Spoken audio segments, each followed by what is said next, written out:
morning. So we'll go to chapter 17 in economics, imperfect markets.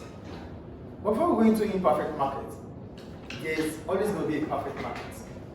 In reality, there's no market that is perfect, but we can call it a perfect market because there is information, there are people, we understand, we have access to information.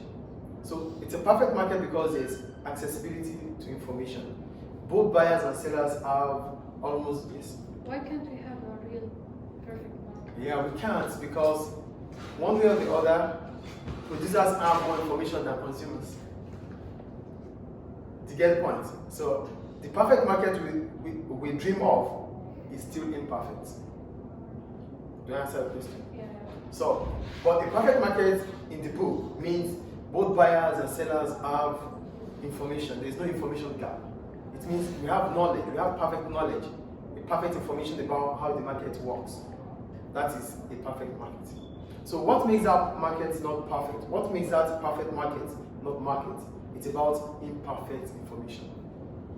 Do you get it now? So because we have imperfect information, then the market is not perfect. It becomes an imperfect market. Do you get it? Do you understand, please? Yeah. So in a perfect market, it is expected that both consumers and producers have perfect knowledge about price. However, an imperfect market occurs because there is information failure or gap. We call it asymmetric information. There is information failure or gap between buyers and sellers. So whenever buyers and sellers, mostly the buyers, because the sellers are the ones that produce the product, so they literally have all information available to them. So they only let us have those ones they want us to have. To get the point here. So that means buyers mostly suffer because there's information gap. Do you get the point I'm making here?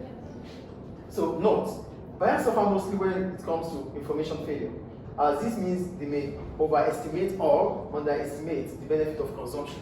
So we start behaving irrationally as buyers because we lack information. We think we have this information, but in the real sense we don't have them. We wouldn't know.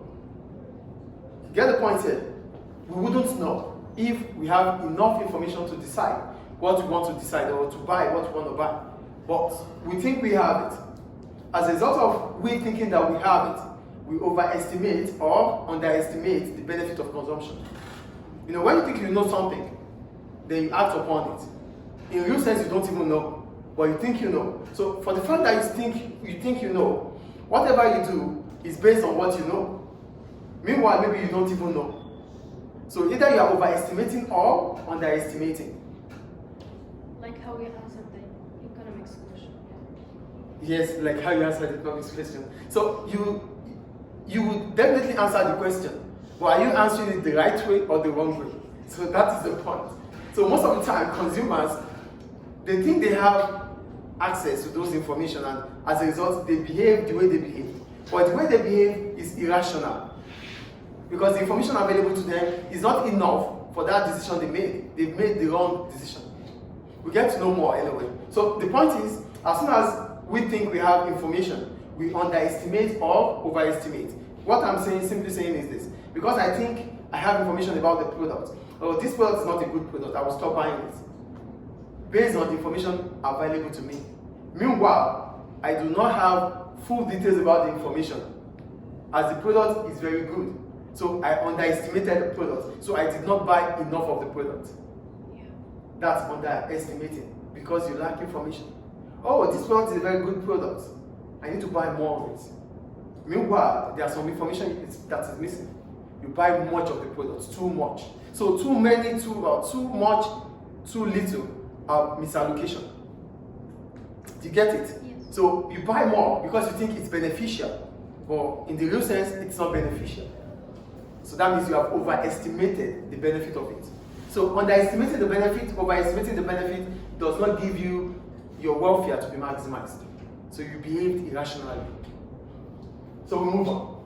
So this can be represented with this graph. So we have a graph analysis here. Imperfect information. So because this is a graph, this is a demand and supply graph. So we assume consumers have deep information. We have, hello, please be here. we assume in the first instance that both consumers and producers have perfect information or knowledge. So if there's perfect information and knowledge, it's at this point. Because with perfect information, this is perfect information, right? So with perfect information, the output will be at O, 0A, and the price will be at 0E. Demand equals to supply at this level of output. The price will remain here. That is with perfect information. So as soon as we start thinking that we have more information, meanwhile we don't have it, we overestimated the benefit of the product, then we start increasing demand because we are able to buy, we are able to pay a very high price at any given level of output. So it is assumed here, look at what I wrote, analysis using the demand and supply curve. It is assumed that the welfare will be maximized where demand and supply equals at output. This is our output at 0A and the price is at 0E. So at this point, we have perfect knowledge. So demand equals to supply because we have perfect knowledge. Now, however, buyers lack perfect information. As a result, prepare to pay a higher price at any given price, at any given level of output. So because we don't have perfect knowledge, it makes us to overestimate the benefit of the product. Then we increase the price of the product.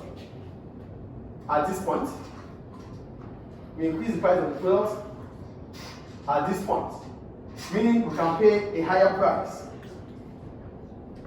at 0F. Do you get the point? We lack perfect information. This is with imperfect information. So because we have imperfect competition, it means we're going to buy more and we are prepared to pay more for that product. Do we understand? Yes. So paying more for that product means the demand curve will shift rightward. Yes or no? Yes. At price 0F. This is imperfect knowledge. Same goes to if we underestimated the benefit. If we underestimated the benefit, we will buy less of the product and we'll be willing to pay less for the product. Do you understand the difference between overestimation and underestimation here? Yeah. If you are overestimating the benefit, you buy more. If you are underestimating the benefit, you buy less. And preparing to pay less. Yes. Do we get the point? Yes. Alright then. So here, so when it is on this side, it is considered as misallocation of resources. Because we are buying more than what we are supposed to buy. We are paying more than what we are supposed to pay. Our welfare will not be maximized. This is what imperfect knowledge will bring about in a market that we think is perfect. Any question about imperfect market? No. So it's a perfect market. But for the fact that we lack information that makes us to behave this way, means the market is not perfect.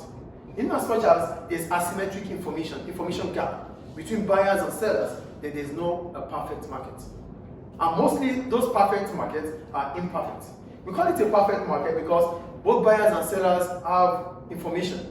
Goods that are sold in that market are homogeneous products. That means they are similar. There's free entry and exit into that market. In that market, firms in that market are price takers. This is a perfect competition. We're going to get there anyway. I'm just telling you the features. Yeah. So to have a perfect market, you have to give enough information to the Perfect information, which in a real sense, it's not possible. It's not possible, but enough, like. Do you get it? So we only have it in our mind that there's a perfect market where we have large numbers of sellers selling to large numbers of people. There's a perfect market where there is information to both buyers and sellers. There's a perfect market where there's free entry and exit into the market. There's a perfect market where the firms are the price takers, not price makers. And no firm in that market, most of the firms in that market, they are profit maximizers. They want to make as much as possible profit. So because they want to make as much as possible profit, they do not give us those information we need. They make it look good so that we can buy more. As a result, our welfare is not maximized. Do we understand imperfect market up to now? Yes. Any question? No. So we'll go to the market for second-hand cars after